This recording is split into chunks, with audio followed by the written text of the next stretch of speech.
In this video, we're going to be taking a look at the issue of justice and healthcare and how healthcare should be distributed. And we'll be taking a look at some philosophies of just distribution and seeing how that applies to the issue of healthcare. So a number of questions come up in this issue, such as how should healthcare be distributed? Who should pay for it? Is there a right to healthcare? Or who is entitled to healthcare? Is everybody entitled to it, or only certain people? So there's a number of different questions that are raised under this issue. But before we get into the theory, let's cover quickly some facts about healthcare just to get some background in. So one fact is that between 2010 and 2014, the number of uninsured people under 65 dropped from 49 to 32 million in the U.S. under the Affordable Health Care Act, also known as Obamacare. And the reason for lack of coverage is largely due to the cost of healthcare, the high cost of healthcare. Another important fact is that the risk of death is 25% higher for uninsured than insured for ages 25 to 46. So whether or not you have a healthcare is a pretty big factor for mortality rate. Over 75% of uninsured are members of families with full-time workers. So even people who work full-time often are not able to get health insurance. And finally, in the U.S., per capita spending on health care was more than twice as much as the average spent by the richest nations, other richest nations. And that's 2007 data. So these facts provide some important background for the conversation, the more philosophical conversation of health care. And we can contrast that last fact with the fact that life expectancy was actually lower than average for the richest nations. So the U.S. is paying more per capita for health care, but the life expectancy is actually less than other nations who are paying less for health care. Okay. So the issue of justice in health care is largely an issue of distributive justice. So this is something that is raised often in political theory. And the central question here is, how should healthcare be allocated, distributed throughout society? A similar question is, how should something like education be distributed throughout society? In American society today, everyone is guaranteed education up until age 18. So it's a pretty egalitarian way of distributing education, at least up until a certain age. But how should healthcare be distributed? All right, and again, this is a matter of distributive justice. And distributive justice is about the fair distribution of advantages and disadvantages, or benefits and burdens within society. So theories of distributive justice try to articulate what is a fair distribution of benefits and burdens throughout society.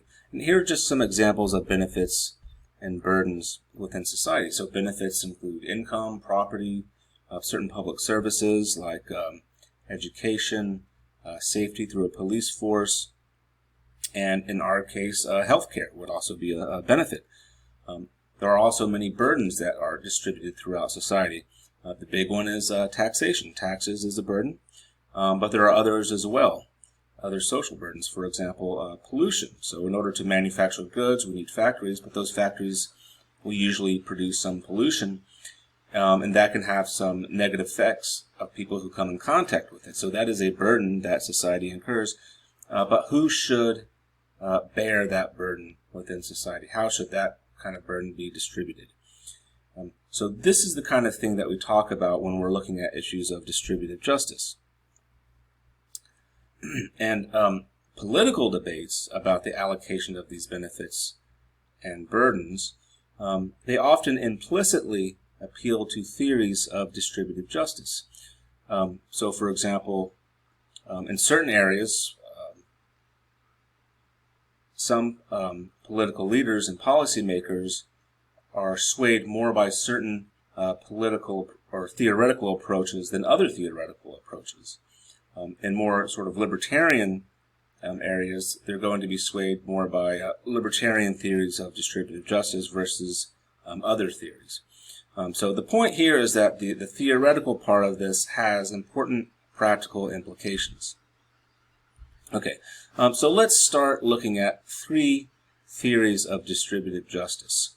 So these are pretty broad. I'm going to explain them in a broad way.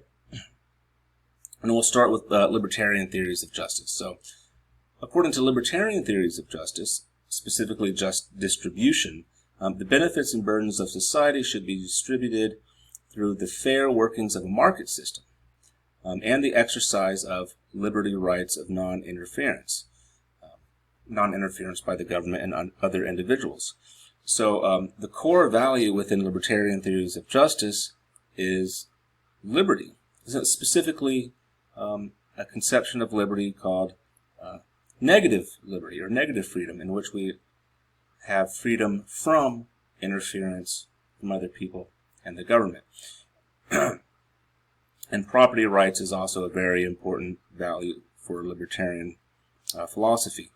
So for libertarian theories of distributive justice, really the only role of the government is to protect our liberty rights, such as rights to private property, protect against fraud, and ensure that contracts are kept. And this is enough to make the market fair. And then you just let the market distribute goods as it goes, and that's the way it should go according to libertarian theories. So according to this approach, the government is not obligated to provide health care. In fact, the government probably should not provide health care because it comes at a pretty high cost for the libertarian, namely a cost at infringing upon our property rights through taxation. So taxation is essentially taking somebody's earnings, their property, away from them and using it for certain public services and other things. But for the libertarian, that would be too much. It would probably be too much of an infringement on our property rights. So for the libertarian, the distribution of health care is the responsibility of individuals. So this doesn't have to be some kind of callous theory. The libertarian could say, well, it's the duty of individuals in order to ensure that everybody has health care coverage, not the duty of the government.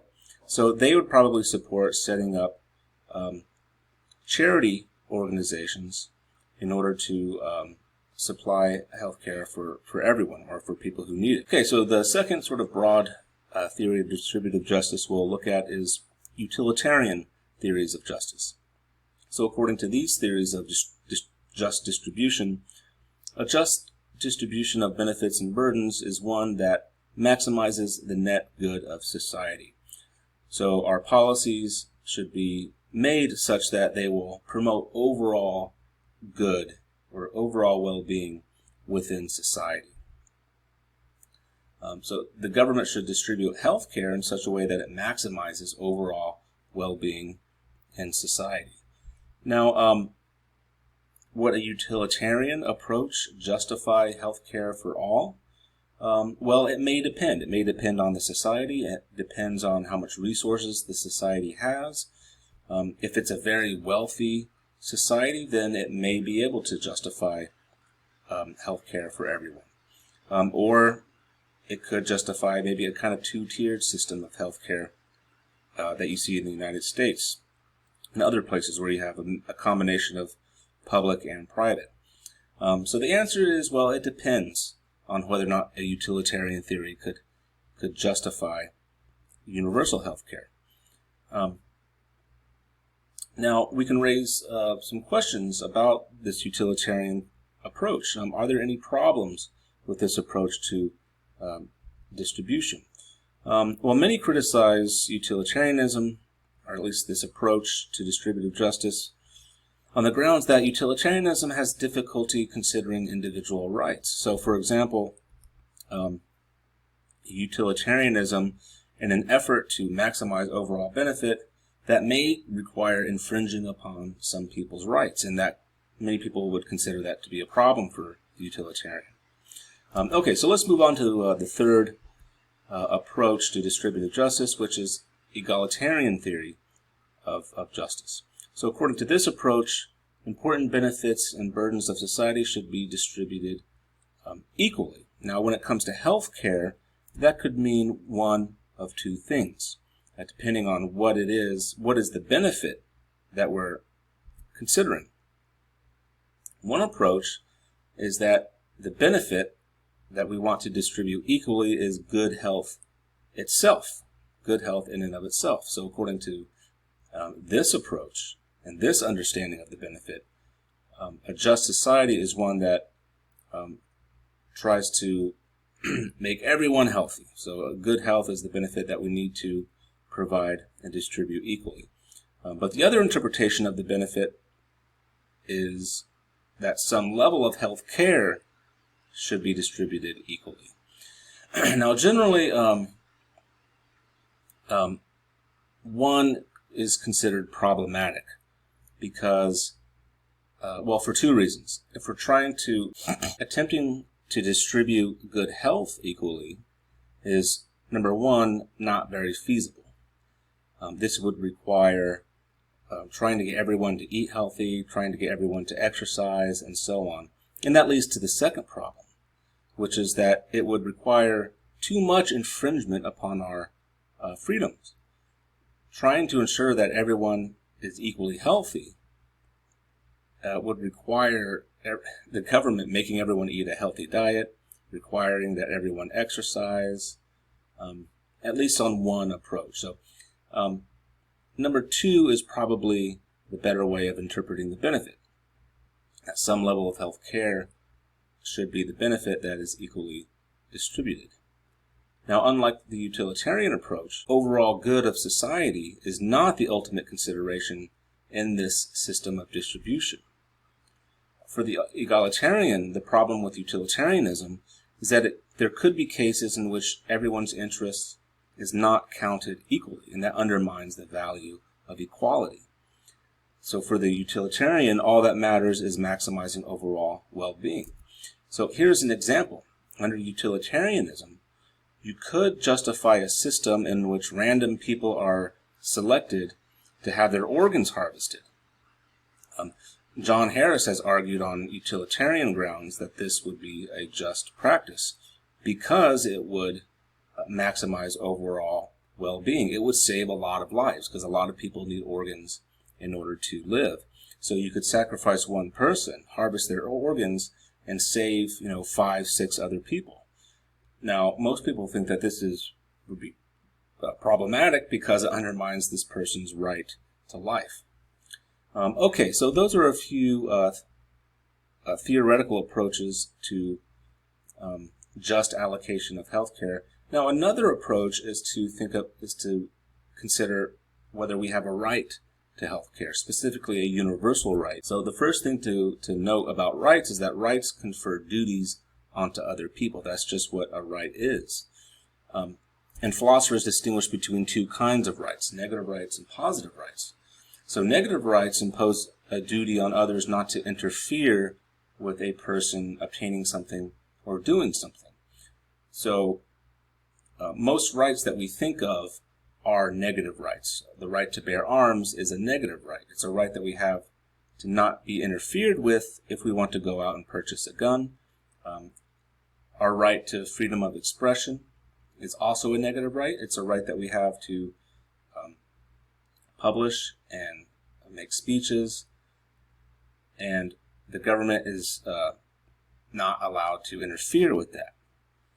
So those are negative rights, but there are also positive rights. So these impose a duty to help somebody get something. Now, when we talk about a right to health care, we're talking about a positive right. Now, generally, whether we have positive rights is more controversial than whether we have negative rights. The Libertarian, for example, is going to say that we do have negative rights, such as rights to property and liberty, but is probably not going to think we have any positive rights. Because in order to enforce positive rights, that requires funding. So a right to education means that the government has a duty to provide education to you, and that requires money through taxation. The same can be said with the right to health care. If we have a right to health care, then that means the government has a duty to provide health care to individuals. Now, often when people talk about whether we have a right to health care, they don't really give arguments for whether we have a right to or not. Most people just kind of appeal to their intuitions. But maybe we can give at least something of an argument for our right to health care. So it might look something like this. Now, the general strategy here to establish this right is to see if we can derive it from a less controversial right. So if you want to try to establish a right to something, and it's controversial whether we have that right, a good way to do that is to show how that right is needed in order to observe some other right, a right which is less controversial. So let's try that strategy. So let's start with the right to equal opportunity. So most people would probably say everyone has a right to equal opportunity. Now, let's see if we can derive a right to health care from the right to equal opportunity. All right, second point. Normal functioning is required in order to have opportunity. In order to have opportunities, you need to be able to function. Your body needs to be able to function. If you're sick all the time in bed, you're just not going to have many opportunities. So, pursuing opportunities, having opportunities requires a decent level of health. So that's what number 2 is saying. So, health care is required to guarantee normal functioning.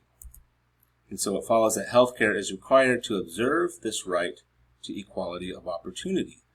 And that suggests, it doesn't follow necessarily, but it suggests that health care is a right that everyone has. Now, one thing to know is that this argument doesn't necessarily suggest that there should be a single payer system. All it's saying is that in order to observe the right to equal opportunity, health care must be understood as a right. Now, how we observe that right is up for debate. It may require a single payer health care system, or it could require other kinds of systems, such as a mix of public and private health care. But all that matters is that everyone gets it. Okay, so that's the end of this lecture on distributive justice and healthcare. We started by looking at some facts about healthcare in the United States, and then we took a look at 3 broad approaches to the distribution of benefits and burdens in society: libertarianism, utilitarianism, and egalitarianism. And then we took a look at appealing to the right to health care to see if we can establish universal health care. Okay, thanks for watching.